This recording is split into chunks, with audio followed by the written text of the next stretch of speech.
The Dog and the Ass. Once there lived a merchant in Arabia. He often went to the Far East countries to sell his goods. His wife knew some magic. When his husband was away and was alone at home, she read the magical books. After some years, she became evil with magical powers. The merchant returned home with a lot of money and gifts for her. Once the merchant went on a long journey and didn't turn up for months. So his wife was in distress.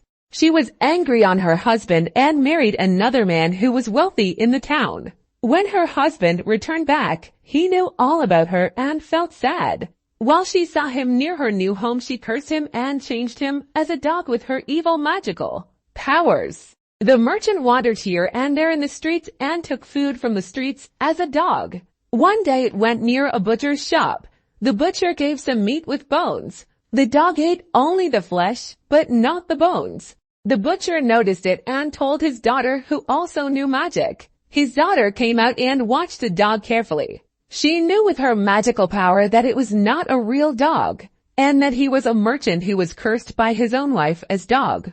The butcher asked his daughter, "Can we change the dog as before?" His daughter replied, "Yes, I can." Then she took some water from a bowl in her hand and said some magical verses. She then sprayed the water on the dog.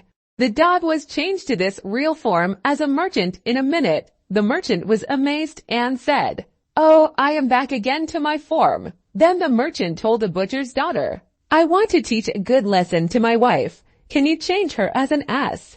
The butcher's daughter thought for a while and then took some water in a vessel and chanted some verses. Then she gave it to the merchant, telling that if he sprayed the water on his wife, she would be an ass. Then the merchant took the water and went to his old house. His wife was in the garden at that time. The merchant went behind her and sprayed the water on her. Soon she became an ass. "It is the punishment for you," the merchant told the ass. He then went to the butcher and asked him to give away his daughter to him in marriage. The butcher readily accepted and got her married to the merchant. Then they lived happily for many years. This story is presented by Speak Out Learning English. Thank you for watching.